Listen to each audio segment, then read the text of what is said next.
All right, so that might be streaming. We'll see. I'll see if I can get anything going there.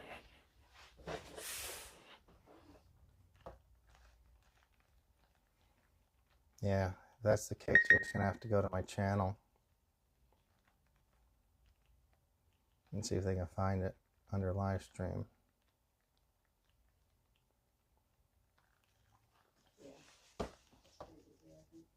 Yeah, it's on the top.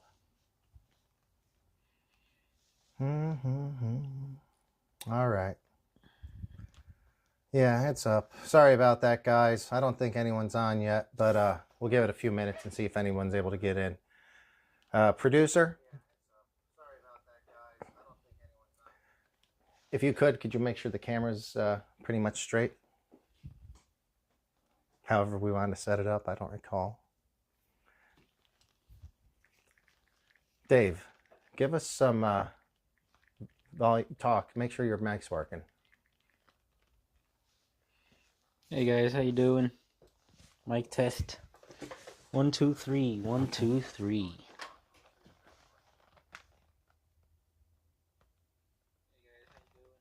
Yeah, sounds good. All right, sounds pretty good. Sounds good, actually. All right. Well, so let's just chill for a minute. We did you send over to the other one and tell him sorry or something? I am now. Okay. Yeah, just if somebody wants to switch over, and I apologize for that trouble. They just have to go over to my YouTube channel, and it'll be there. It's the first thing going. Just look under the live.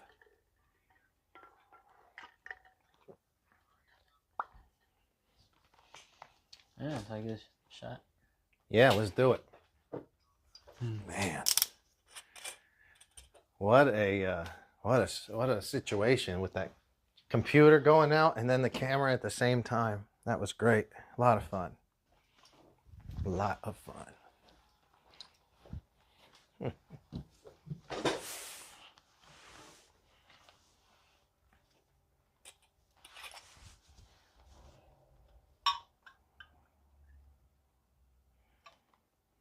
You want a full or a half?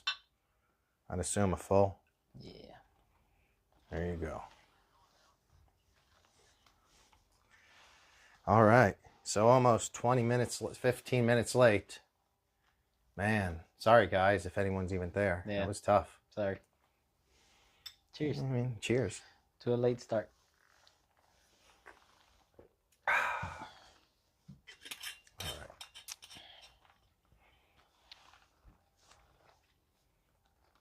So, I think I'm lagging Edsel's a little bit. Yeah. Yeah, my computer is, if you guys are there on chat, I will definitely respond to you. It seems like we have a slow connection here. Like So it's lagging a little bit. Let us know. Hey, Edsel, how's it going? Let us know first. Is audio coming through okay? If you can hear, that'd be great. Just let me know. I may be a little slow because it is laggy. But let me know, is audio okay and is video okay right now? Or is there a lot of buffering? So, yeah, what we were going to do. Thanks again for coming on to the RC Garage Talk. I am JB. We got Chelios here with us. Hey guys. And this is our second unofficial show. We haven't really started anything officially yet. And it's never going to be official. We're just having fun. But these are regular. We're literally trying to figure out how to make the microphones work. This is the second pre-show. Yeah, okay. Rick says audio and video is okay. So good. Nice. Thank you, Rick. And thanks for Fantastic. tuning in, Rick. Thank you. Oh yeah. So yeah, this is our second pre-show. I think by next week we will have some better lighting. We'll hopefully have the internet figured out a little bit better. Mm-hmm. But anyway, we're on tonight. We're going to probably be doing about an hour or so. We'll just see how long it goes. We have some stuff we're going to talk about. That, well, obviously, Chelios is here, and Spike, he's here. He's just chilling with us. We're going to do a little show and tell on an older vehicle. The project we're going to do today is going to be basically, not a major project. It's just prepping for going to the beach and sand bashing, which Rick knows. Rick's been out with me several times, and it's a great time. Just as long as you do a little prep before and after. We're going to do something called the rants, the rant of the week, or the rave of the week if you want, rants or raves. I've got a rant. I don't know. Got a rave. He's probably got a rave. We'll see. We're going to have to see. We'll see. And we have some other things coming up. We're going to have a little Mini Z showcase. We're going to talk about Mini Zs, a little bit about what they are and racing. We have a friend of ours, Lou. I don't know if he's out there tonight, but he's in Texas right now on the Mini Z Nationals. So we're wishing him luck. We saw him earlier today on video in his one of his heat race or his seeding races. Yeah. Good luck, Lou. Yeah, good luck. So anyway, what have you got going on this week? It's been a good week for you, or what? It's going. It's going. Okay. It's going. A lot of RCs. Have you gone out and done much sand RC stuff? In like going to the beach where you're dealing with what we have here. We're in Southern California, and it's not like Florida sand, which Florida sand can be very packy, very tight and packed down hard. Yeah, this is dry sand. At least on the Gulf, what I'm used to. Here it's dry, but it's granular, but it's very deep, and it can kind of get into everything. But people ask us all the time, what do you need to do to make it happen? And it's not that hard. You do need to do some basic stuff, but sorry, we got off screen. I'm getting disrupted. What's that, G? Yeah, go for it. Thank you. We're just going to do a quick prep on what we would do for our cars. Focus mainly with the Arma. Sorry about that noise, guys. The Arma Creighton or Fire Team. And then we'll just go ahead and start with that. And while we're doing that, please, if you've got anything to say, I think, Rick, you might have had a question earlier. Woo! Edsel is at Doc Weiler with the fresh paddles right now. This is awesome. Perfect. Awesome. Very cool. Very cool. Edsel, we're going to probably be going in the morning. So if you want to join up and meet us, Dave, if you don't mind pouring us a couple of, Chelios. Pour us a couple shots there. Of course. And I'm going to bust out the, well, you know what? First out is going to be the Creighton.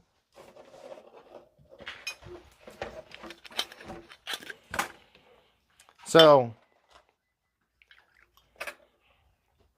this is a 6S Arma Creighton, and I've had this car for several years.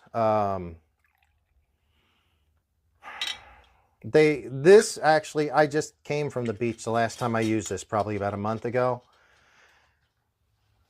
It's mostly stock, to be honest with you. It's there's some things you do have to do to make it more suitable. We'd like to jump them pretty high and as far as we can, as high as we can. Probably. He's the real expert here. Yeah, well, I wouldn't say we're expert. I'm not an expert for sure. Experienced. Just, I've broken a lot of stuff. The first thing, and now Arma has started doing this. Arma used to put the vents on the inside of the wheel. Let me grab a wheel here. So a lot of, like this is an X-Max wheel. And a hole on the inside is not where you want the hole to be. You want it to be vented on the outside. Yep. When it's vented on the inside, you're driving in sand, so obviously sand's going to get in here, it's going to spin, and the centrifugal force literally just fills the tire with sand. So the first thing, if you're going to go to the beach, and I think Edsel, the wheels that you got, the paddles, I think even the paddles often come vented on the inside. So cover that vent up with tape. Yeah. Just cover it up with electrical tape, vent it on the outside. You can vent it using a, hey, scoot over, I'll show what I use. So I use a hollow brass tube. I think I have some here. I might have lost them. Oh, stuff got moved. There it is. So I use a hollow brass tube. You can get it. It's just hollow tubes. Cut off about 1 inch of it, and it's hollow, so it'll just cut a hole out. Instead of drilling into the tire, it'll actually cut like a plug out of the tire. Vent them on the outside, 180 degrees. One here, and tape the vents on the inside, and you'll be fine with the tires, even if you're running stock tires, which I often run.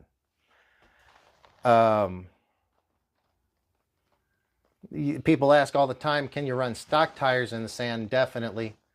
Paddles will help, but paddles will also, they'll give more wear on the axle generally because they're getting a lot more traction. Mm-hmm. But yeah, I like these for jumping, quite frankly. After I vent them, they're pretty cushy, so on big hard landings, they do land pretty well. Good absorption. The shocks is a definite. I think these come with maybe 50 or 60 weight oil. I run 100 weight low-C oil in them right now, and I crank the suspension or the preload adjustment pretty far down. It's going to be further than that down tomorrow. One thing I'll do tonight is I'll crank them down. I do that tonight because I don't want to leave my suspension compressed that hard for a month or two, because if I don't drive this car, I don't want the suspension compressed that hard if it sits on the shelf.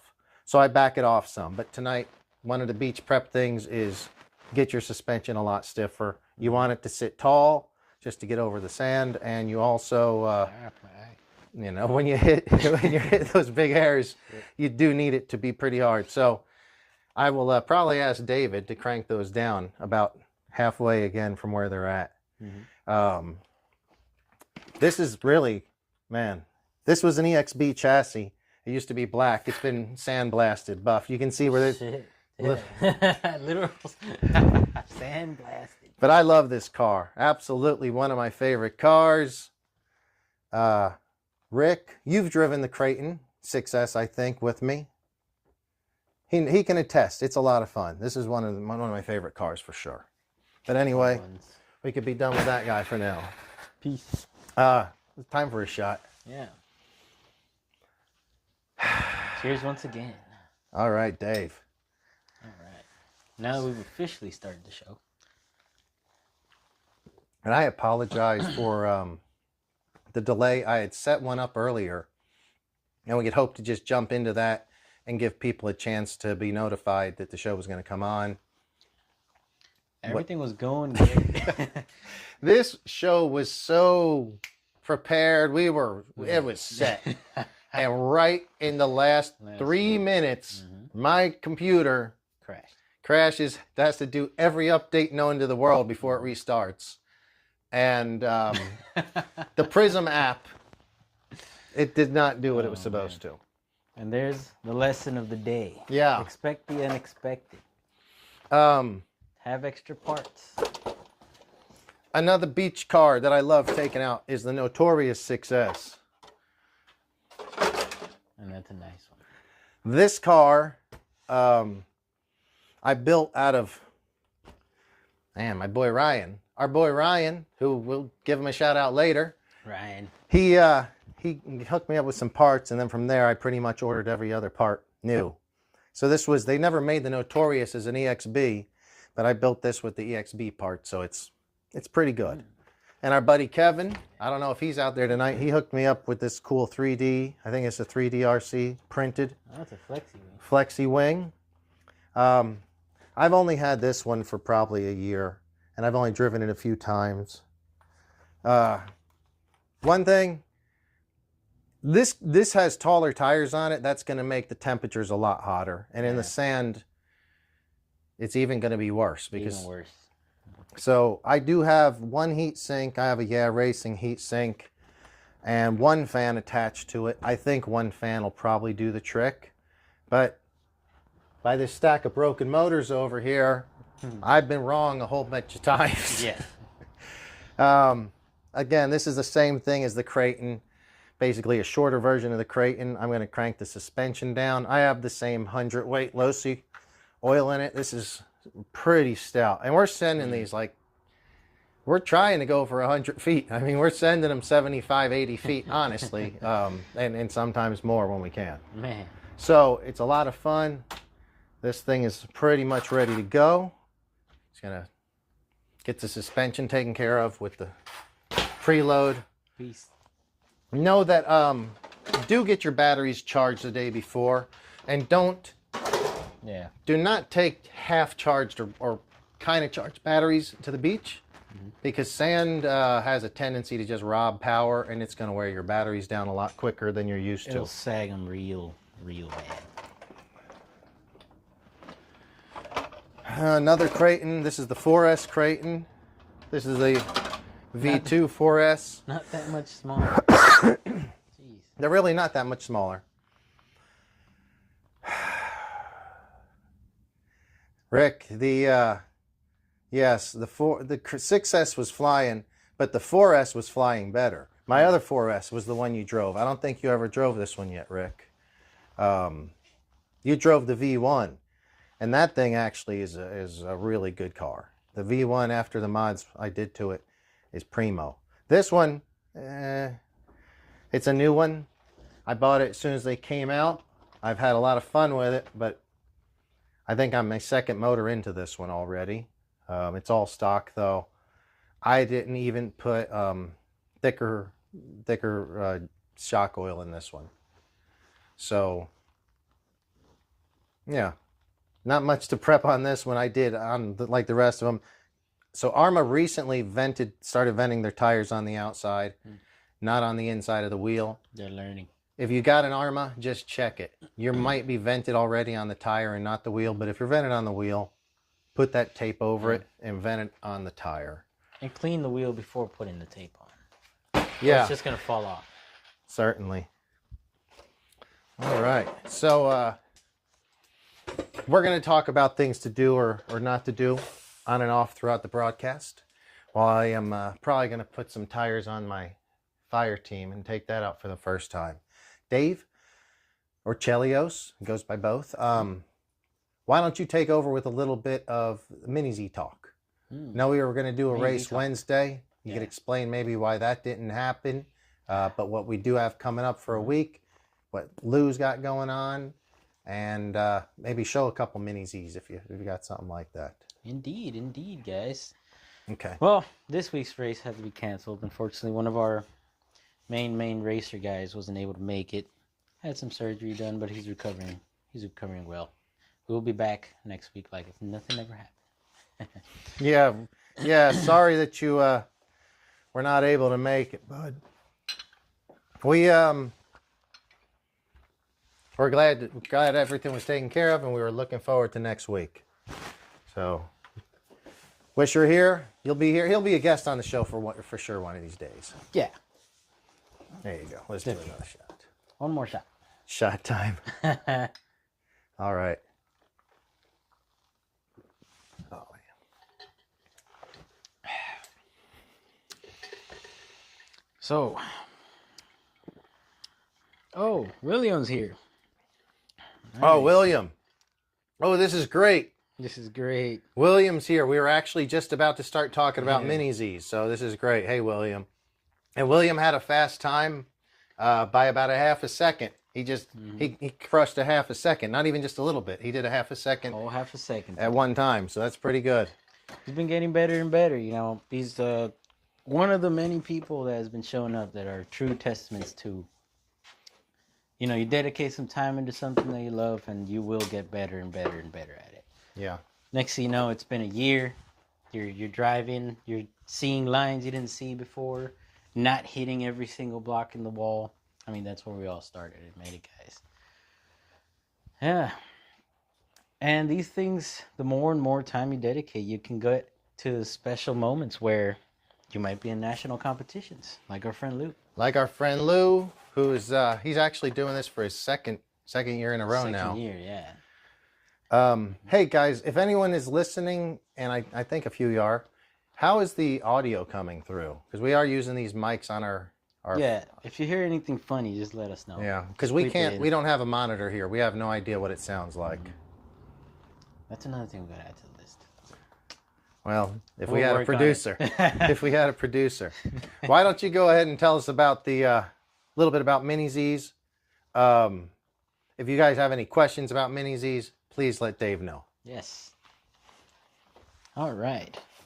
So let's start with our beginner area of class. This here is my box stock.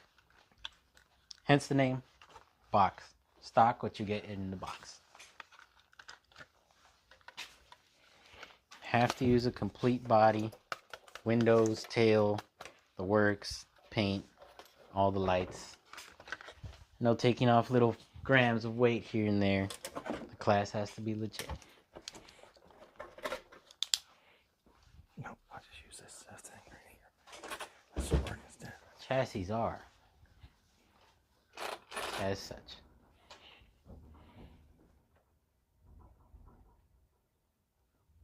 Almost 0 mods are allowed, depending on the rules of the game. Hey, we got a guy named Chris Verano. Looks like he's checking in. Hey, Chris. Oh boy, this guy might be able to teach us something. Mr. Verano, he's got a lot to teach us. Yes, sir. Well, carry on. Carry on. Where'd the comments go? I lost the comments. Damn, I did lose the comments. Here, let me see your. Carry on with your Mini Z. So we have a. There's a class. This is the Box stock. box stock. There is only 3 changes allowed to the vehicle, correct? Yes, that are tires, T-plate, and no, it's only 2 changes. Yeah, tires, T-plate. Tires and T-plate. Yeah, that's it. What 2 am I changes talking about? allowed. You touch anything else, you are illegal. You're cheating. And that's pretty much self-explanatory for the class. Back. Oh, there he goes. Thanks. All right. Thank you, Mr. James. Mm-hmm. Carry on, carry on. So what are some of the benefits of racing? Now, I'll tell you this is a good question, I think. Everybody, the box stock class, nobody really wants to race what they call box stock because I think people think it sounds boring. Yeah. So we have a lot of people, and a lot of them are brand new to it, and they want to probably not be bored. So they want to be challenged, and they automatically ask for brushless. What if I was a guy coming into it and just starting to race?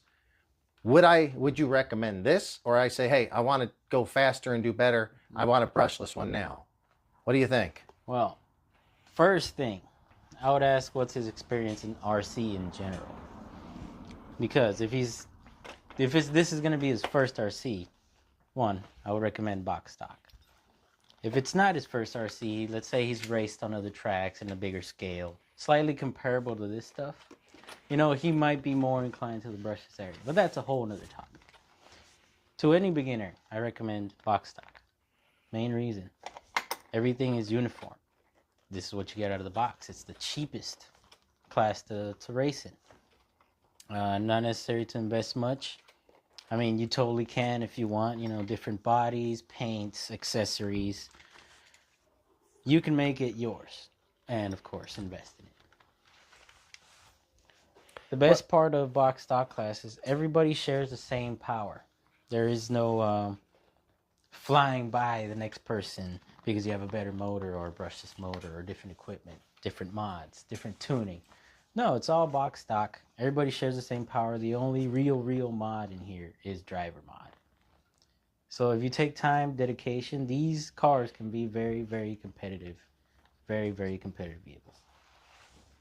I think I agree. I would also say that even if you're experienced with RC cars, but you're not experienced with the really small cars, I think the on-road guys for sure, those guys transfer over quicker, easier. Yeah. But for me, they mostly would do off-road, and I think most people that just for bashers for sure. These are tiny cars, but they're actually really kind of hard to drive. They're not easy to drive. They're precise. They're very twitchy cars. Very precise.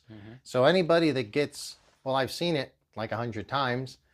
If you do start with a really fast car or brushless car, you're going to be all over the place, rolling at the end of the straight more often than I do, which is a lot. But yeah, you just We both do. it's the best class. It's definitely the best class to get into. It between the price of the car, I think it's $50 in mods, tires, T-plate, and a transponder. Yes. Will get you into the transponder. class, and you're ready to race for probably $250. And there's no way you're going to race that for that cheap in RC, especially cars that actually do what these cars do. In this competitive, Spike, no. This is how. How Yeah. competitive this is for the amount of money that's invested is very, very. So you can't beat it. Anything bigger or anything that you try to relate to that on a bigger scale is, man, you're in the thousands, and it gets pretty pricey. Yeah. Did you talk about the brushless car at all? Not yet. That's Okay. coming next. Guys, I've been sticking some, these are the Proline Dumonts. If you can see right here, you can't see that, but they have some black electrical or black duct tape on that side. I vented them on this side. The centrifugal force is going to thereby not, fill this thing with sand, which will happen really quickly and make your wheels wobble and your bearings go out. Tell us about maybe some differences, what the car, go through the build, the differences, and then the speeds, the differences. So average speeds, don't quote me on this. These are different cars. Everybody builds their car differently, and every car has its own little spirit, I like to call it. Average speeds in a box stock, you're looking at 30 kilometers an hour, 28 to 30 kilometers an hour, which is an average 17 miles an hour, 16, 17 miles an hour. These guys, you're pushing almost double. Not quite double, but almost double. This is the stock class, or it would also fit in stock mod using LiPo batteries. The batteries we use in this class at the moment, and because of the sizing of the track, are nickel metal hydride batteries. So that would be your Kyosho speed houses, your PN powerhouse batteries, etc., etc. These are highly tunable cars. Very closely related to the box stock, except the chassis are slammed to the ground. You can add weight in various places. The screws, the carbon fiber, the aluminum aspect of everything has everything to contribute to every gram in the car. The shock is tunable in 3 different directions. Other than that, it's pretty much a box stock with the tire situation, the T-plate situation, the body situation. You rock all those things, they'll look very similar, but they're not at all. I would say one of my favorite things about the brushless car is with the brushed car, when you let off the throttle going into a corner, you know it. There's a lot of brake. Oh yeah. It's very draggy. It slows down. You slow down very, very quick. Yeah. You need to slow down, it will stop. Yeah. With a brushless car, you can let off throttle, but it at least the way my cars are set up, it just coasts into the corner. It feels very smooth. Like the car feels lighter, whether it's lighter or not. It just literally feels lighter. It feels lighter to drive.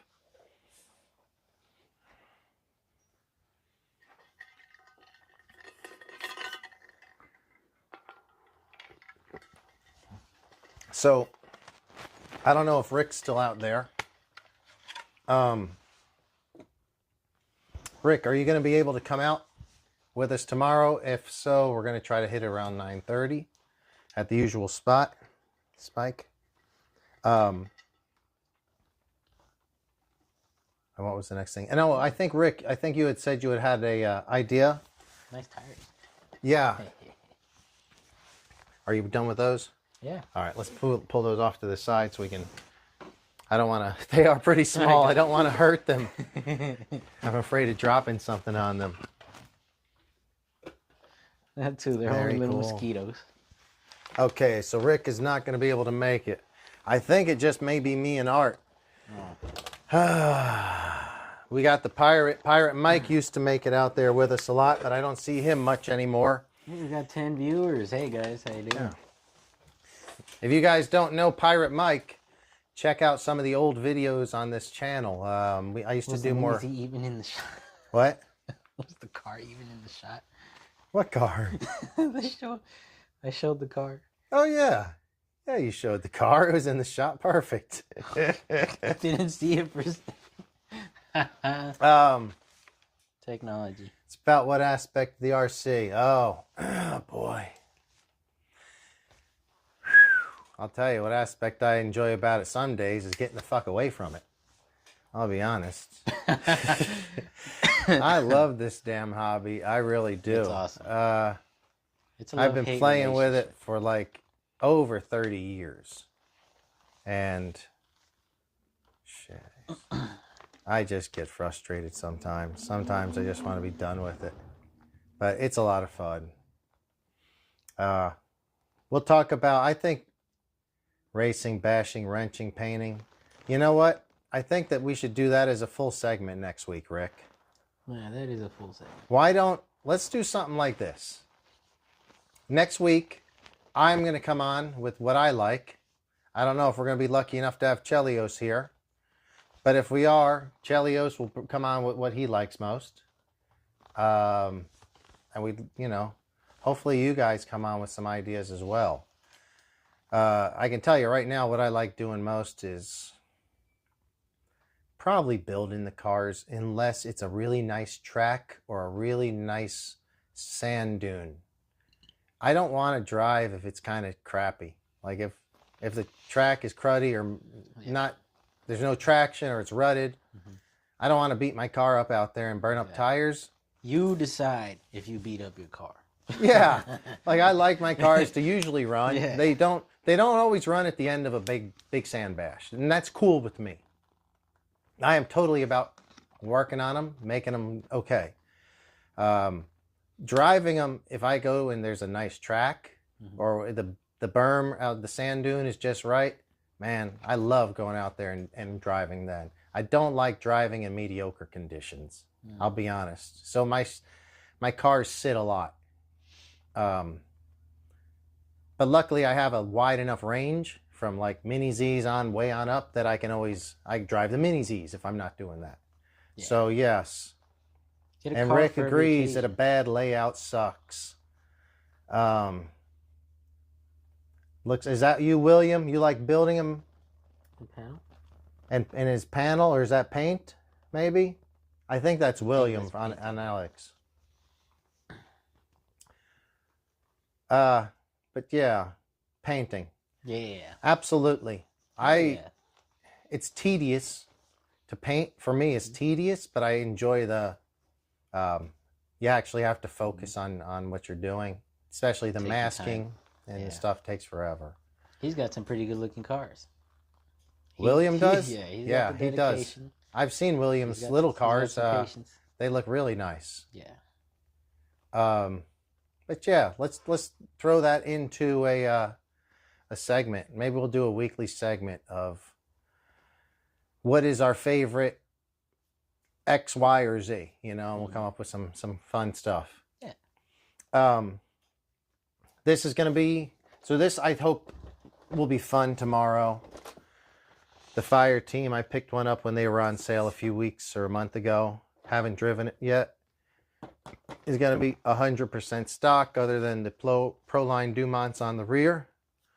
I'm sure it'll do fine. I don't plan to jump it like I do the Notorious or Creighton. It seems like it's probably jumped better than the Mojave, but it's still big like a Mojave. And it's pretty. Yeah, and I just don't want to totally thrash it yet. Those are great for thrashing. I have plenty of RCs to thrash. Boy, painting RCs is difficult. Yeah. So Rick, I don't think I have ever done, well, I guarantee you I've never done a perfect paint job. But the great thing about RCs is no matter how good of a paint job you do, they get beat pretty quickly. Like, it doesn't matter if you do good or bad. This thing's going to be on its lid in about 2 seconds. Yeah. So just do the best you can. And I always tell people that are coming in buying paint, they ask, they're very worried sometimes about how do I do this, or will it will the lines be even or something? And I'm like, I don't know. I'm not an expert at all. But I do know whatever you do will be your own, and it'll be messed up really quick. Yeah. Now, the guys that want to do nice bodies, showpieces, I can't help you with that. Yeah. I can't, because it is tough. Just don't drag if you don't want to mess it up. But mine never would start as a show. Oh, I'm sorry, buddy. I kicked him. Kicked my buddy. My stuff would never be a showpiece anyway. The old Creighton Dodger body. So I made that body right after they won the World Series a few years back. I still have it. It's right over there on the other side of the garage, actually. I'll bring it out for old time's sake. You know what? We'll do this for show and tell tonight. I was going to do that one, the Midnight Pumpkin. But that has a cool story behind it. So we'll save that maybe for next week. But I will get the Dodger body out for show and tell because Rick asked for it.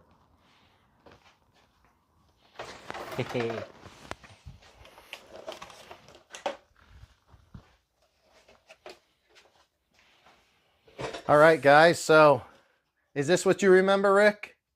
There we go. Here, hold on for this for a second. Let's take this dude out of the way. Let me get that Creighton. Oh, it's still got the protective film over it. It doesn't have no protective film. That's protective filth. All right. So this, man, this was actually kind of hard to make. It wasn't hard to make. It was not. Here's how it went. I can't remember the years, probably because of the shots over the years. But no, I can't remember the year. I went to the Dodgers World Series game, I think in 2018. And it was when they lost in 5, I think, to the Red Sox. I was at Dodger Stadium for Game 3. Max Muncy hit a home run in the 14th or 16th inning as the only game the Dodgers won that year. Well, that's not for this one. They won it like a year later. Oh, wow. So when they won a year later, I made this body. It's pretty beat up, as you guys can see, but this is a favorite of mine as well. Thank you. Those Dodger stickers. Yeah, so this body is thrashed. So the Dodger stickers, and that's why it's currently only Dodgers on one side.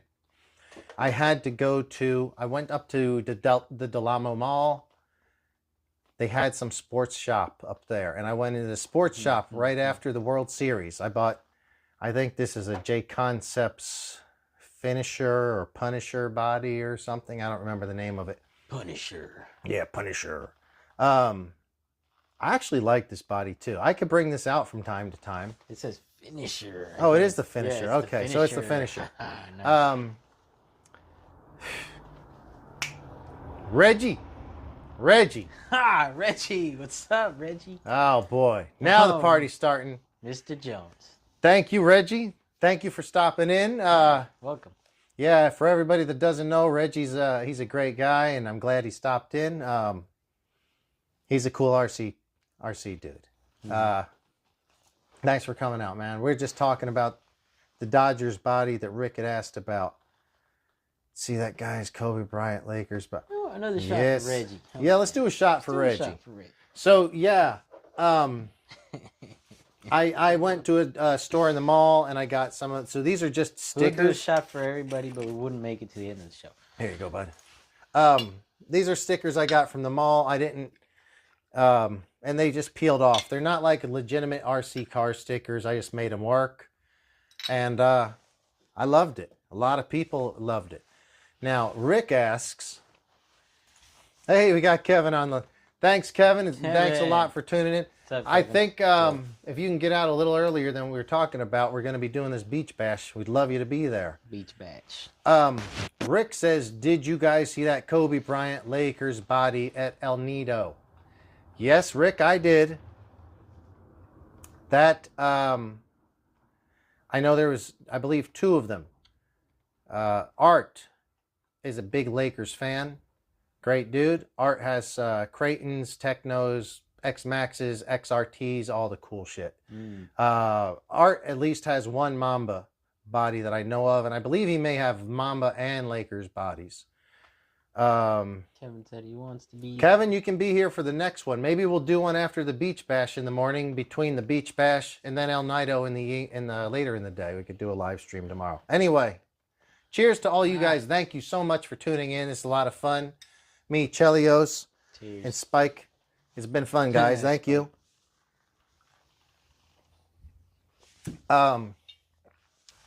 Yes, Art is going. I talked to Art today. He actually came by the shop, and we plan to be. We're hoping for around 9:30 at the usual place.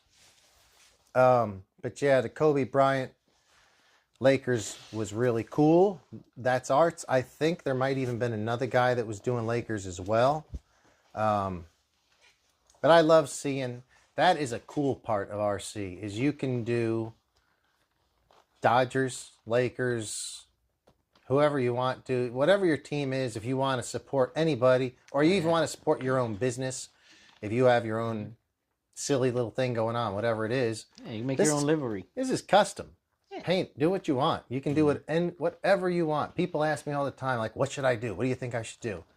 There's no copyright, guys. Just do it. That's a tough one. I was like, I don't know what to tell you, because what I want to do and what you want to do is probably not the same thing. And this hobby can go however you want. You can like green, I could like purple. Yeah. It's not going to work. Well, those two colors actually do. But yeah, thanks for bringing that up, Rick. That was fun to see the Dodgers body again. All right. Well, what have we got here so far? It's been a pretty good evening after a very late start. So some things about the sand. Let me see if there were some other ideas. Oh, make sure your batteries are charged. The sand drains the batteries quickly. Gearing. Keep your gearing low. You want more torque, not speed. Yeah, you do not want to have speed gearing. It is fun if you need it for a drag race, then maybe, but it's going to overheat your stuff. So you do not run speed gearing. That's how you roast things. Don't Your do it. volume's down on this. I can hear the volume feedback somewhere. What is it? That's the neighbors. Tires, show tape, Dremel, suspension. Yeah, adjust your suspension before you go to the beach. Yeah. If you do it once you get there, especially once you realize you need to do it, that means you've already driven, your suspension's too soft, you're like, oh shit, let me tighten it. Too late. Now you've got a whole lot of gritty sand in your threads. So you're going to try to crank those down 1/2 inch, and it's going to be really tough because there's going to be a lot of sand and grit in there. Shredding. So do that before you get there. Just make your suspension harder. Crank it down. Even if you don't change the oil, just crank that preload down. Gearing and fans. If it's gonna get hot, it will get hot. If you over gear it, so you might. Consider fans. I think that was pretty much it. Now afterwards, shake the sand out as best you can. Yeah. While you're there, stay out of the wet sand. If you go in wet sand, the salt water in there will eat that shit alive. Destroy it. Done. I've done it before. I've done it on accidentally. I've done it because I was stupid and not thinking, and it destroys it so quickly, and I've seen it done on many other people. Stay out of the wet sand. Actually, my Creighton right now is suffering from some rear axles that have some rust on them because I got too close to the ocean. Even the vapor gets you sometimes. But yeah, at the track, you're good. Or at the beach, you're good in the deep sand, whatever. That's going to be tough on your vehicle, but it's not going to rust it out. Once you get in the wet sand, or God forbid, you get in the water. I remember my buddy Hope sent his RC accidentally. I think the X-Max flew into the ocean. And... man, rust happens quickly. But and there was that dude who left it for a month. Oh my God. yeah, it could be tough. So when you get back from the beach, take the wheels off, take the body off so you can see things better. Blow it out with compressed air, best you can. And if it's dry sand only, you can pretty much shake it out.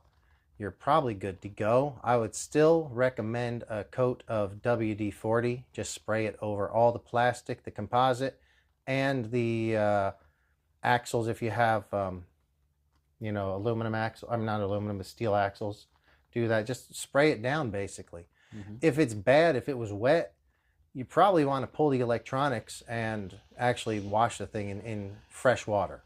Yeah. If there was any chance of salt water on it, wash it in fresh water. Mm-hmm. Some of these new ones, the Armas and the Traxxas, say they're waterproof, and you can, if you want to just take a garden hose and do it. I'm not gonna lie, I've done it like too many times to admit to. Just take it with a grain of salt. I put my Armas in a sink and used what I used to wash the dogs, and just washed them off, electronics and all. I mean, I immediately try to dry them off, blow them out, cover them with some sort of lubricant. And I don't obviously plug a battery in till they're well dried out.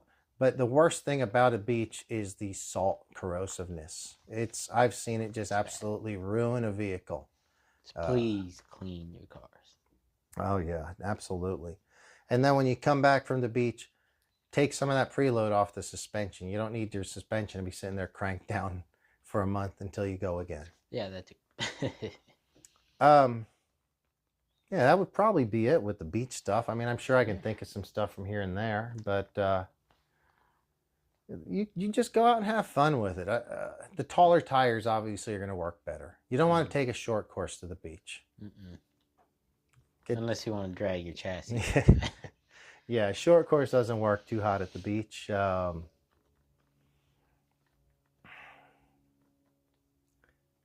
So Kevin, you're probably right. Yeah, he says he popped the front drive shafts because he didn't have the fire team shocks cranked down, adjusted from the stock. Very likely, very likely. And I haven't adjusted mine either, but I'll do that before we get to the beach. So, how long? When do you think we started again today? Do you see how long this? Edsel, so you're saying I'm doing everything wrong? Well, let's hear it, Edsel. What are you doing? I can't see how long it's been going. Talk to me, Edsel. What's going on? Sheep Hills when it dries out.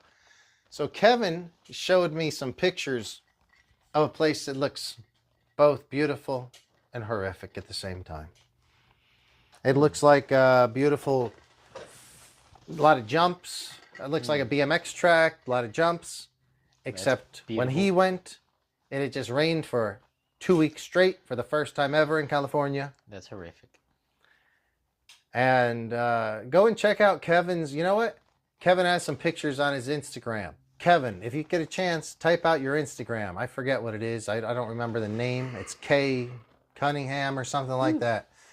He has some video and pics of his filthy fire team after that. I wouldn't have driven. When I was talking about earlier, what I like doing, driving in like well-prepped stuff, I would not have went.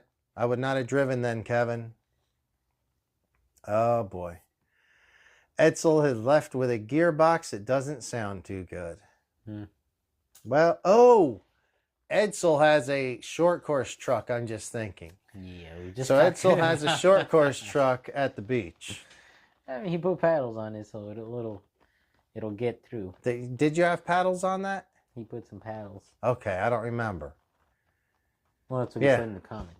Okay, yeah, no, yeah. Now he's saying, and it's a short course truck. So the thing with a short course truck, they're just so damn low. It's hard. Yeah, it is hard. And they're stable. Yeah, they're stable. Here's the thing. A thing between a benefit that Creighton or any Arma 6S has, Edsel, over any of the Arma 3S or 4S, is the Arma 6S is just a truggy style flat chassis, and the sand simply just falls out the back. Yeah. On a Arma Creighton 4S, a Forest and under. Big Rock 3S, your Senton 3S, all of those, they have more of a kind of like a tub chassis. Yeah. And it collects. It does collect. Now with me, I take a Creighton 4S out there. It's quite a bit taller. So it doesn't collect the sand as much. I do feel like some of the lower cars not only drag in the sand, they collect, because that chassis kind of, it could collect some stuff. So the 6S chassis is probably superior for deep sand. Killed the Sentin at the beach. Well, wouldn't be the first time someone's killed a Sentin at the beach. Bash spots in LA. Well, I don't know. This is a hot button topic, Rick. Yeah, that's Hot button topic. There's a lot of cool stuff. Now, let me tell you, I'm glad. Rick is, let me tell you, Rick, I really appreciate the talk that you've done both on this show and last show, because you bring up some memories for me to bring up some other points. Yeah. Bash spots in LA. That's going to, I wrote this down. I forgot to bring it up. The same beach prep, beach etiquette. So let's talk beach etiquette and why I don't always share my bash spots in wherever we're at. And right now, LA. Our cars, we're jumping them off of dunes that are approximately 20 to 30 feet tall. If, the sand is smooth that day, we can sometimes hit 100 feet. If not, we're still hitting 50 feet. So we collect, it's an area where there's a lot of other people, surfers, bicyclists, skateboarders, joggers, everybody going up and down the beach. There's a lot of people out there. So we collect sometimes 15 or 20 people watching us or more. That's an issue for, we don't need a 20, 30 pound car landing on somebody. That would, legitimately maybe kill somebody. Mm-hmm. So, You probably did. Kevin, talking to you, you almost actually, Art, if you're there, you almost hit me too one time with your X-Max and Kevin with your XRT. So thank you very much. Only the biggest. Yeah, the two biggest damn cars out there. I got friends with big cars, guys. I don't know.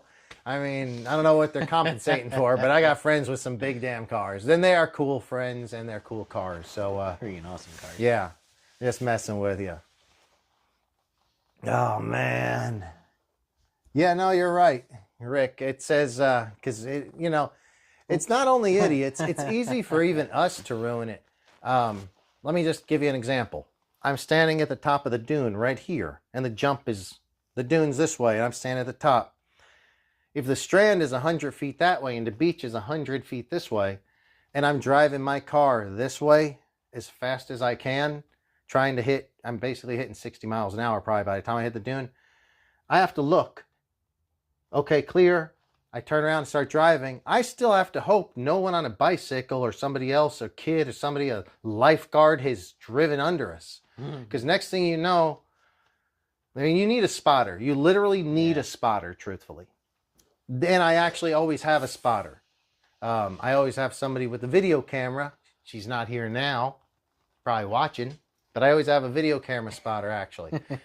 So that is why... Remote producer. I do not always share... Because I've been to some big beach bashes, too. And it's awesome. But it's also... There's some liability there.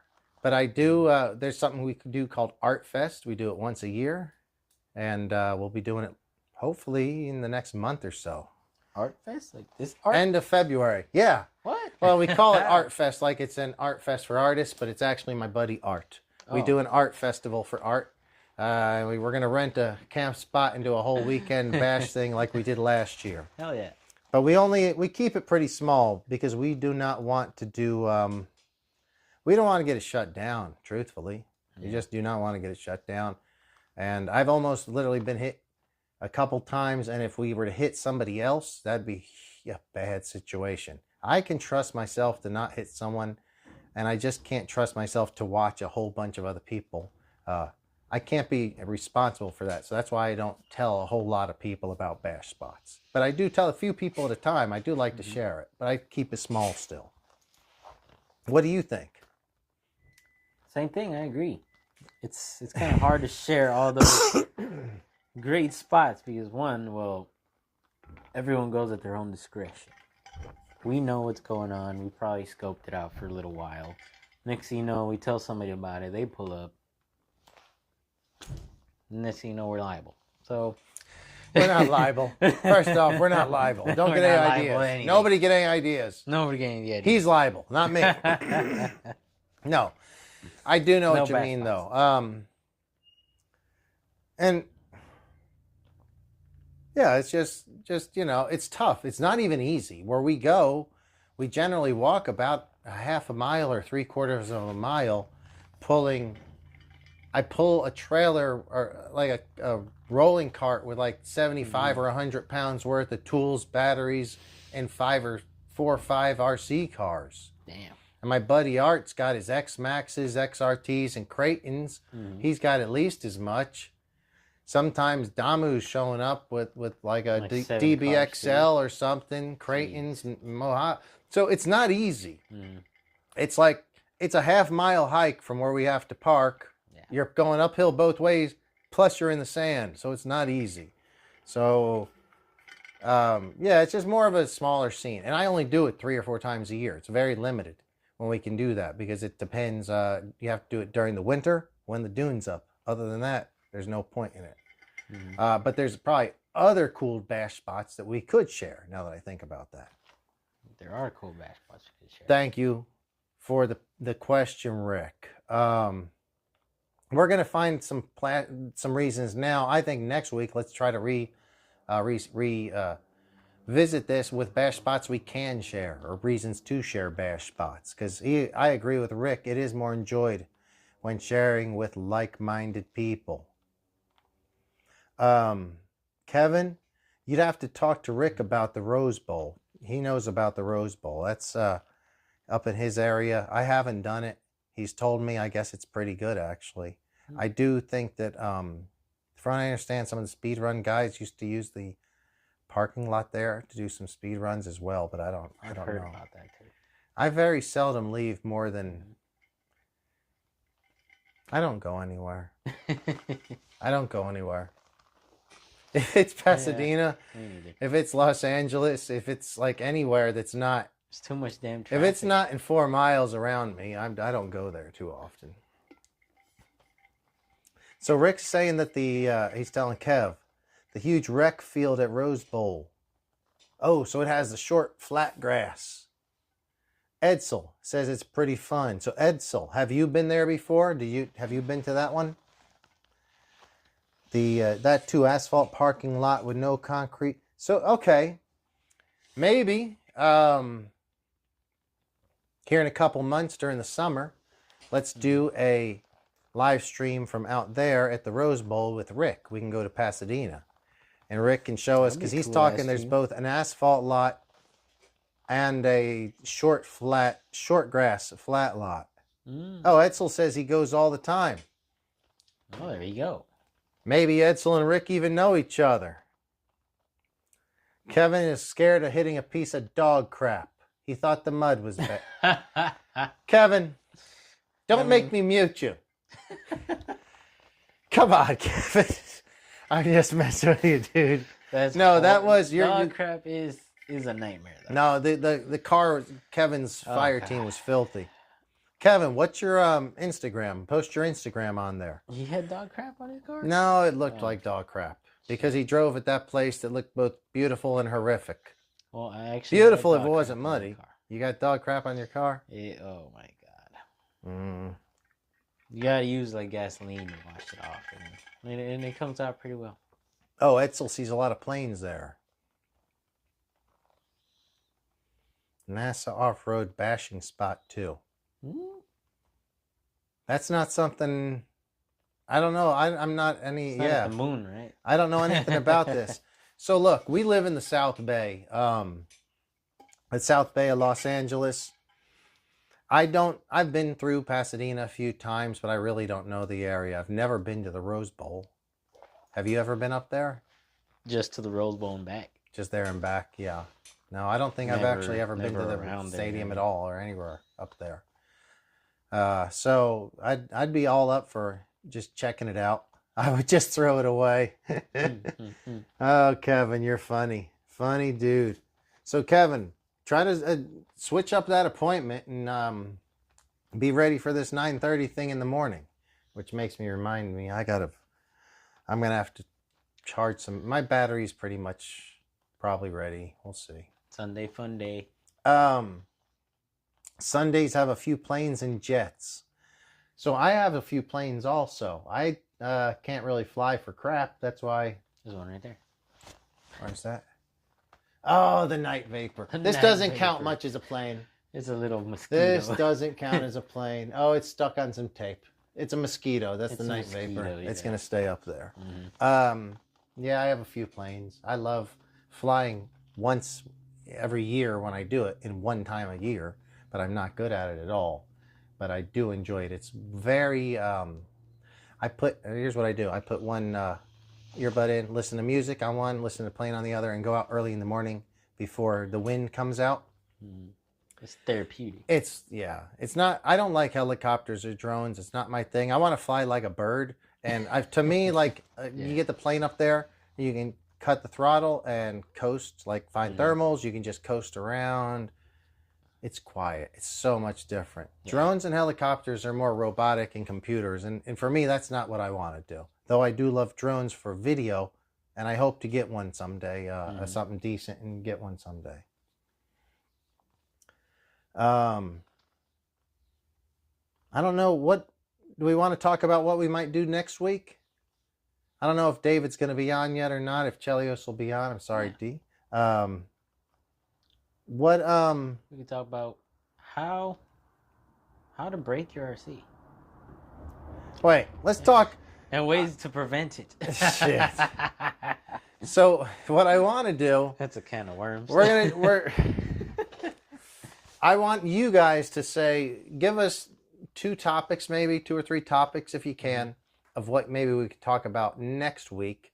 Throw some ideas out there. In the meantime, I'm going to go into the rants section. We're gonna do the rants section of the show. Yeah, we got some rants. Oh my God! Where do we start? All right, first I want another shot. That's a good place to start. Let me tell you my. Oh boy! So easy. Go to the beach. Kevin, can I start with the Centon?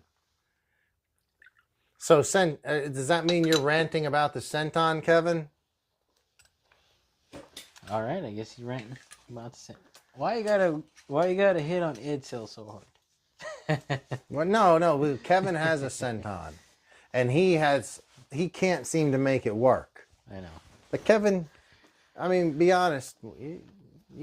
It's not the only one you can't make work.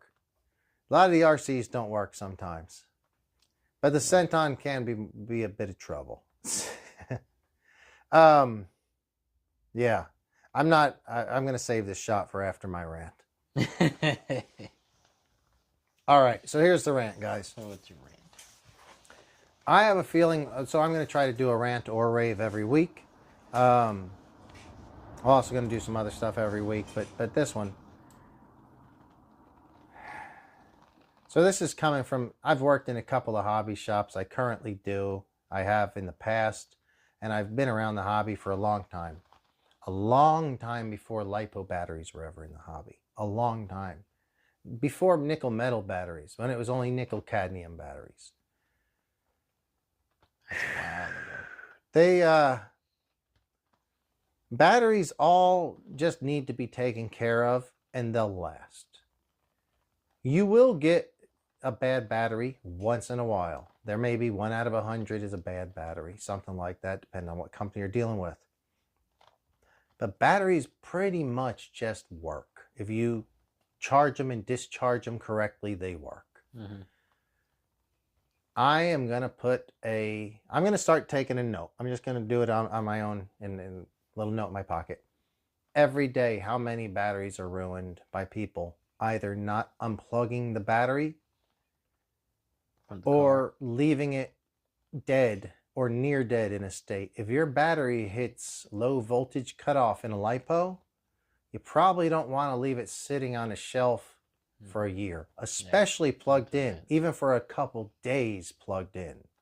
Bad. Even if your car is turned off, if the ESC is off, there is a good chance that ESC is going to drain from the battery if you're plugged in. And if you have a fully charged battery, you might be able to get away with perhaps even months. It depends on the capacity of the battery. Yeah. If it has 5, 6, 8,000 milliamps, it'll take a long time before you get to a danger zone. But if you've already hit LVC, low voltage cutoff, and you just leave it sitting, or worse, you leave it sitting plugged in, that battery's done. It's not going to come back. We can sometimes recover batteries with a bad cell. Yeah, it's not a simple process, but they can. Yeah, and it's not something that anybody can do. You can't. I mean, people will try to trick a charger, and I know these things, and we're not going to mention them now because you can start something on fire. But yes, guys, we do not quit ruining your batteries. Please. You are ruining batteries every day. Just unplug the battery. Don't even press the button on the ESC to turn it off, unless on a hobby wing you do that so it doesn't lose all your settings. Well, not the settings. It keeps your temperature, it keeps your max RPM, it keeps all that. So if you want to go in and look, if you're racing, doing a hobby wing, you don't lose your logs. Yeah, it doesn't use the log. Unplug, press your button, but then unplug it. Always you're unplugged. Because if you leave it plugged in, it might as well still be on. You're going to ruin a battery, and sometimes in one day. And those batteries are pretty much now a minimum of about $80. A lot of them are $150. And I'm sick of telling people, you got to buy another battery. Yeah, and it's the next day sometimes. It's so often the next day. Yes, LiPo batteries being plugged in. What is the safe voltage to storage your battery? Great question. I believe that's William with the question. It comes up as Alex, but I believe it's William. I believe the optimum place is 3.9 volts per cell. A fully charged battery is about 4.20 volts per cell. Yeah, 4.2, 4.19. Anything under 3 volts a cell is a very serious risk of running into trouble. So most low voltage cutoffs, if it's set to auto, they'll low voltage cut off around 3.7, 3.6, 3.5. Like on my hobby wing race ESCs, I could set them to drag down, I think, as far as I wanted and ruin the battery. Because on a race setting, sometimes you kind of want ruin the battery, but win the race. It doesn't matter. Yeah. But you don't want to set it lower than 3.2 or 3 at the most. Because if you put it to 3.2 and you hit low voltage cutoff, you come home, leave it sitting around for a week, there's a good chance it's going to drain. And if you leave it sit for a year, like we see a lot. But 3.9-ish, I believe, is the safe. It's a safe voltage. It's not like it's storing a whole lot of energy inside the battery at 3.9 volts per cell, but it's very stable. But most chargers will have a storage charge function. And that'll either, if you're at 4.2 volts a cell and you hit storage charge, it's going to bring you down to around 3.9 volts a cell. Or like 50 to 60% on the battery. But that's what you want to do. So Rick's saying he's about 3.7 to 3.9. I would agree. Yes, that's right in the range right there. But for me, I have a lot of batteries, and I don't. The batteries I don't use often are in storage. The ones that, if it's like the season to use them, I'll kind of keep them fully charged just because I don't have a lot of time. And I can't like wake up tomorrow and charge 6 or 7, 8 batteries. I only have I have a 4-bank charger and one of them's down. So I'm only charging 3 batteries at a time right now. And that could take me several hours with a whole bunch of 6S and 4S batteries. Yeah. So those stay pretty much charged. But thank you so much for the question. I would also recommend using, you know what? I would recommend using LiPo bags. You guys want to see this. LiPo bags. Hang on a second. No, you don't have to store it every time unless you're planning on leaving the battery for a month every damn time. But no, if you're going to use it from one day to another, 1 week to the next, you're fine. So I don't know if you're still out there, William, but this is a battery, and this may go viral because this could probably catch on fire. I've been meaning to dispose of this battery for a long time. There's one battery in here. It's separated from all my other batteries because I looked at it and it didn't look right. Sometimes I just go to my battery boxes and start opening them, and you see something you don't want to see. And this is not what you wanted to see. I haven't looked in here in probably a month and a half. Oh, yeah. Oh, yeah. So this battery... That was a hard case. It was a hard case. I taped it together the last couple times I used it. Spike, what's up, buddy? You can see this battery, it's really puffy. I'm not gonna... Yeah, this needs to be disposed of. So what I would do is cut these and soak this thing in... Salt the water. Soak this thing in salt water. But we can actually... I think about it. I'm going to have Gary just cut the 2 bad cells out of this and make a 4 cell. There you go. So... You guys got a free view of an SMC battery. Yeah, so this is an SMC. Why don't you give them a quick run through on this? Is a 6-cell 5200. But we've got, no, there's some puffiness on a couple cells for sure. Anyway, we're just going to dispose of this. Got a little accordion action going on. Yeah, I keep trying to smash it together, but I don't think it's going to stay together very well. So yeah, once I do have a battery that puffs up, I'll go ahead and stick it in its own. I toss those in the barbecue pit. Not bad. That's a pretty good idea. What's up, buddy? William here. Yes, do I need to put in lipo safety bags? Yeah, William, I do think I would store them in a lipo safety bag. Absolutely. Many different styles of bags. This one is good for 1 or 2. 2, maybe 3 at tops. There's some others. You're taking the spotlight, Spike. This is Spike. Spike, my boy Spike. There's all different size bags. I think these have 3S and these have 6S in it. And for the stuff that I put into deep storage, I usually keep keep ammo boxes around for that. So I keep them in ammo boxes also as well. That's a great storage suggestion. So I've never had a issue with any lipo. I've had several puff up, but I've never had one catch fire. And if I do have a catch fire, hopefully it'll happen in a bag, but I hope that never happens. Reggie's got a great question. I think you should handle this one. But I don't know if we should go away, give away trade secrets. Reggie, I think Reggie might be causing some problems, trying to start a little trouble here, buddy. Go ahead and talk to this, though. All right, look. So, wait, explain what recovering a battery is. Like, say someone comes in and has a battery that is shot. You know, we do a voltage test on it or something. Yeah. Explain what happens if you have a 4S battery and one of the cells is dead. All right, basically, you're pulling up. We have little smart checkers, or the most basic checker we use is a voltage meter. We check each cell individually. Everything got to be above, 3.0 is about dangerous, but if it's above there, it's recoverable. But we're talking a dead cell here. You got 3.7, 3.7, 3.7, 0. What do you do then? There's a few things that you can do.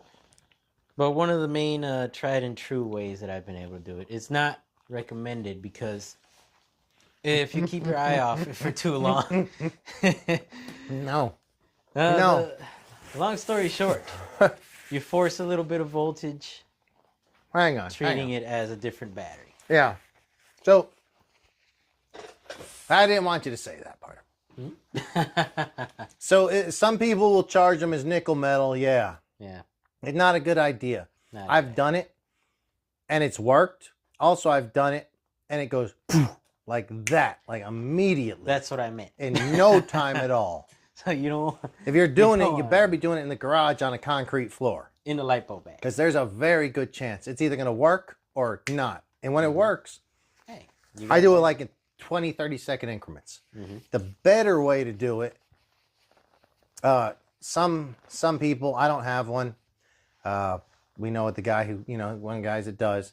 You can, because when you charge it nickel metal mode, you're shoving that into the battery, not just one bad cell. You're only wanting to spike the one dead cell. But when you put it on nickel metal mode, you're spiking every cell. And hoping that cell gets something. Yeah. But and that's not the right way to do it. That's why it bad happens. The correct way to do it is to have a very specific charger where even if you have a 4 or a 6S or a 3S battery, you can only focus on that one cell and the one dead cell or close to dead cell. It has to have something. It can't be completely dead. You can then try to raise that in just that one cell. You can raise the voltage. That's a very complex charger. I don't have that charger. Most people don't have those chargers. And now the chargers are so basic because Trax is doing their own thing. Smart Charger by Spectrum's doing their own thing. They basically want to make it idiot proof. You plug it in, you're done. And you're not going to do anything like that on those style chargers. That brings me to smart chargers. They can sometimes bring back a dead battery, but sometimes. If you get that error beep, it's not one of those times. Sorry. All right. Thank you for the great question. Let's have a shot and see if anyone else has a question, and then maybe we'll move on to the next. Gave Rick some ideas. Rick's nickel metal mode, eh? No, I don't recommend that to anybody. Don't do that. Batteries, they're expensive, but it's not nearly as expensive as something burning down. So, cheers to not burning down your place. Yeah. Be smart with lipo.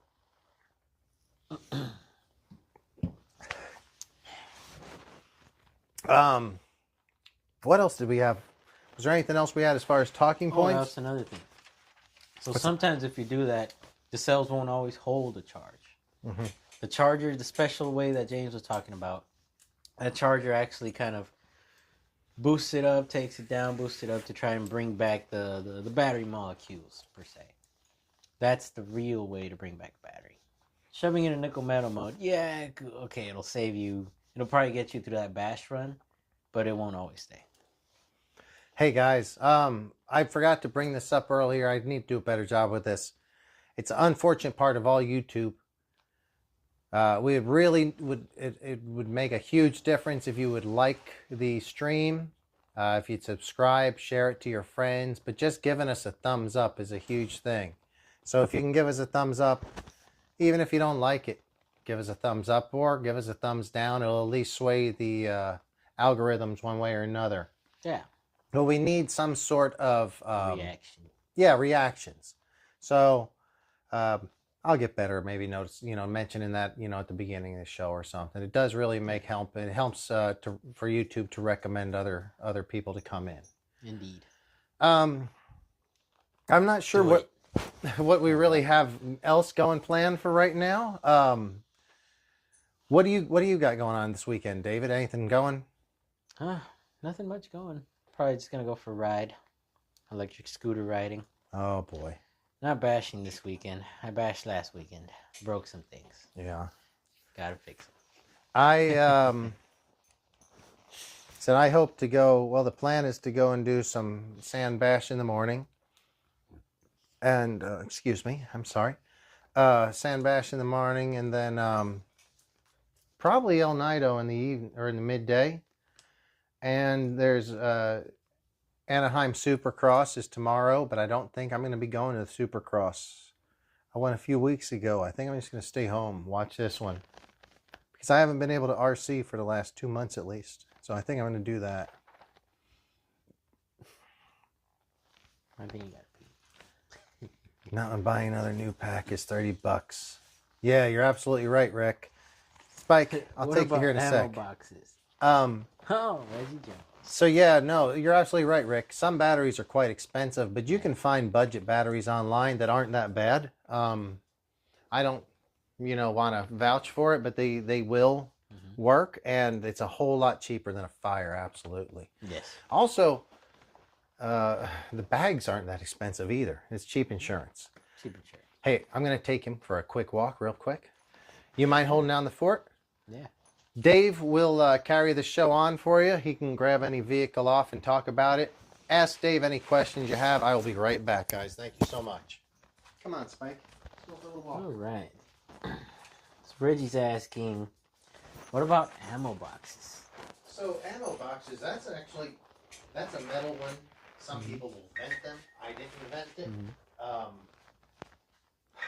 Yeah, I think it is I use it for my deep storage stuff. But yeah, I'll be right back. Ammo boxes are another way of good insurance. Throw it in a lipo bag, then an ammo box. Well, it's made out of metal, so what's the worst that can happen? Unless you have, man, probably like 6 or 7 6 cells ready to burst in there, you might not have a problem.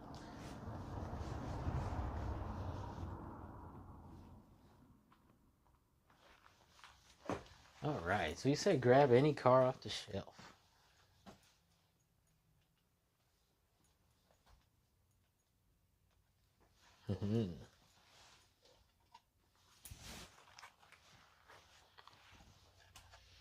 Well, I've got a little bit of experience with these guys.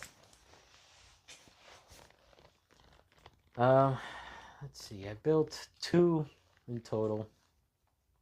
Didn't spare any expense on either.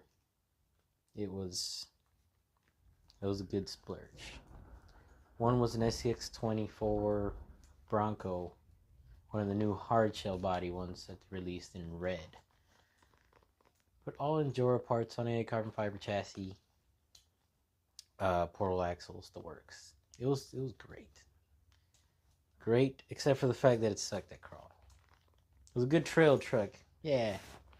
Gave me all the flex, the whole Flex Friday doodad, but it was more of a trail truck, deep snow, mud type thing. Nothing major.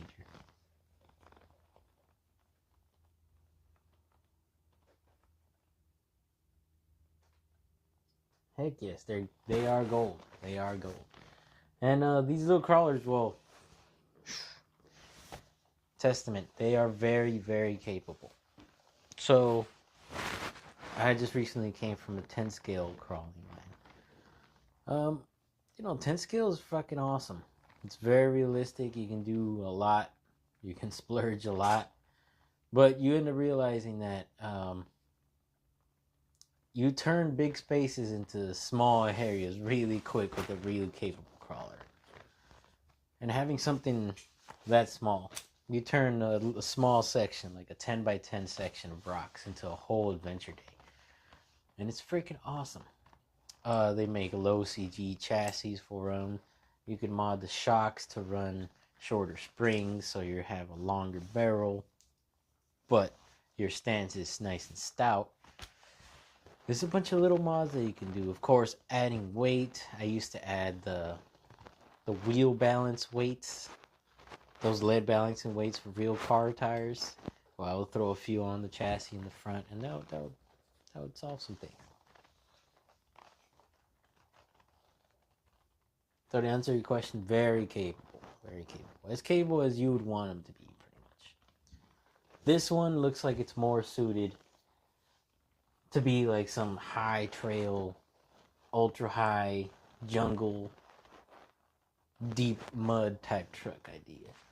But the moment you start to really go at an angle, you'll notice it wants to tip over. James did a great job though. It's got some weathered parts.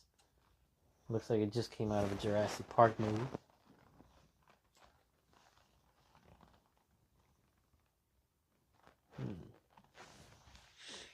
Now let's see, what else can we talk about? Do you guys have any other questions for me? Like, no, well, I can't ask myself any questions. Well, let me think about something else. I want to talk about how to break RCs, but then, nah, that's a little dangerous. I wouldn't get into that topic.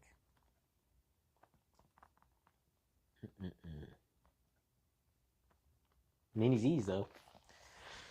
That I'm pretty good at. Any mini Z questions?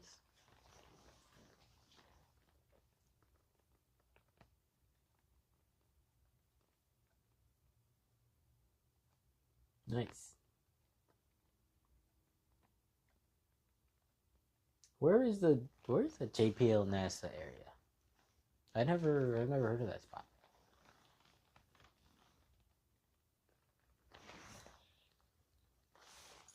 And I think it might just sneak into the shop.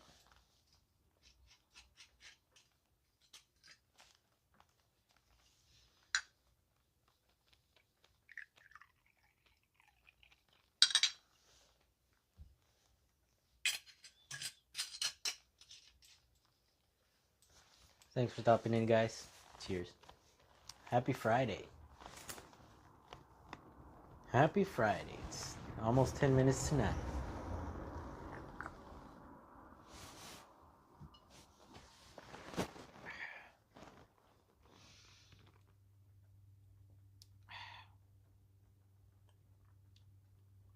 Oh, yeah.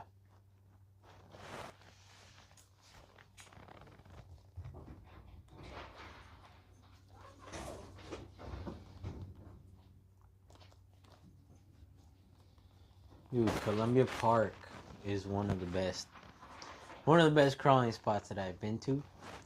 But it's not the only one. It's just really close to the shop. There's like three nice mega lines of rocks. They turn into gargantuan lines when you bring out these little crawlers. But for 1/10 scale, I like to say there's like 3 levels. You got a good easy one. That's like a nice short one where you kind of, all right, I'm going to just zip through it. There's a medium one where you kind of, all right, there's some rocks and crevices I got to get into. And then there's a real one where you know you're fucked. Is that about the place near the shop to do callers? Yeah, Columbia Park. You know what? Thanks for asking that question. I think what I think is cool about the crawlers, like our little tiny. Oh yeah, let me get a microphone. I'm sorry about that. 1 second. You probably sound like you're a mile away. I probably do. I'm sorry about that, guys. We're still very new to this. This is still pre-episode 2. Next week, hopefully, we'll have a real episode up. Yes. The small crawlers, you can do them in a lot of places, obviously. It doesn't take much. And even, like, with the small crawling course that I have, that the pirate brought over. I don't know if the pirate's out there, but he actually brought that over originally. Yeah. You can set it up in the middle of a small garage like this. Yeah. And you can have 4 or 5 guys. Like you set out little toothpicks that have flags on them. Toothpicks with flags. The burger picks.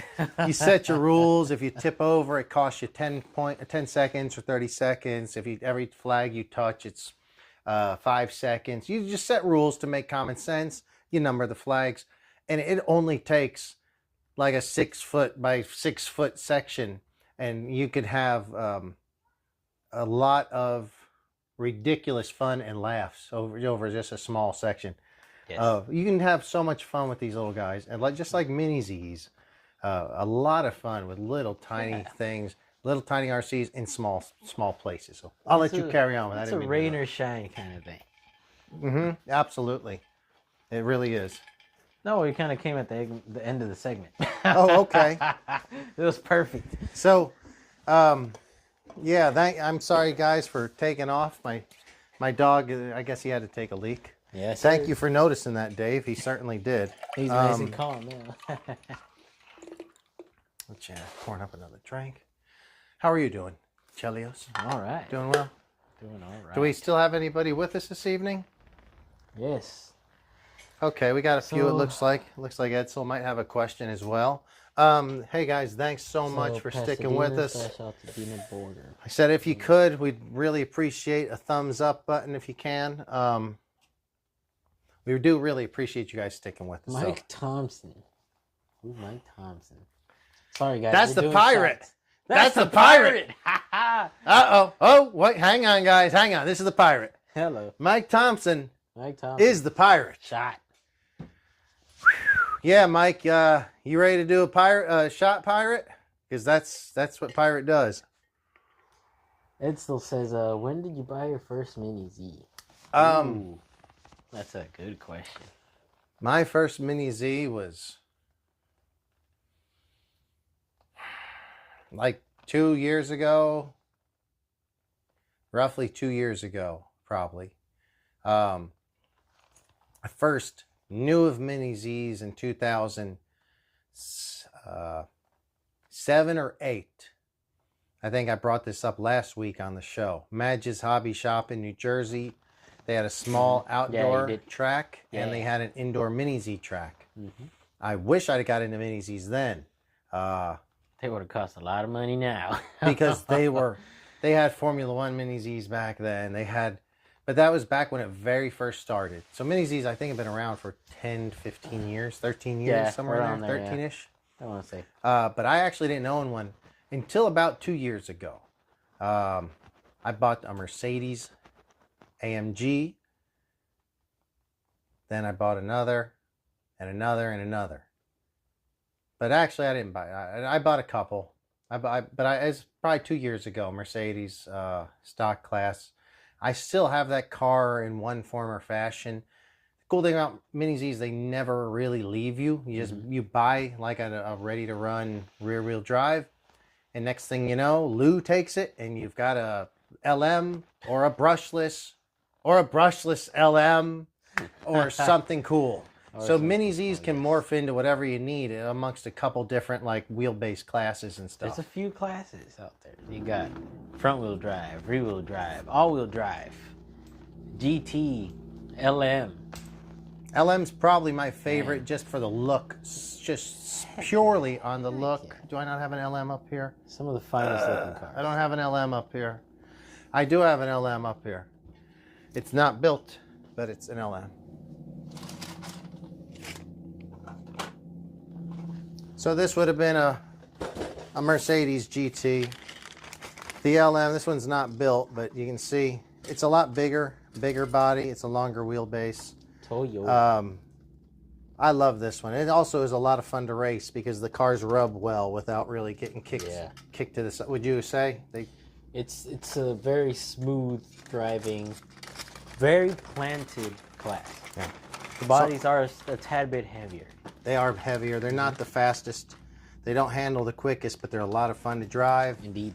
And I might have a spare Toyota LM here if anyone wants one. So yeah, probably 2 years for me. What was it for you with the Mini Zs? Dude. I would say like a year and like 3 months. A year and 3 months. From when I got my first Mini Z, started driving, hitting at least every damn piece of wall, foam, and block has my name on it somewhere. Yeah. I know for a fact. But he's really fast now, though. So, and now that's a testament. Let me tell you guys something. When he was driving, and it was not... So if he drove it a year and a half ago, year and 3 months ago, even like 4 months ago, he was getting better, but he was not... Oh, yeah, like I felt like, okay, I've got him covered. He's pretty quick, but he's going to make some mistakes, and he's not that quick. He still makes mistakes, I'll be honest, but he's pretty fucking fast. He's really fast now. He's one of the fast guys. He's one of the very top fast guys. I feel like I might sometimes have a little bit more racecraft or just make it through because I'm a little slower, and I make it through with less mistakes. I'm still but this working guy, on that one. this shows what you can do.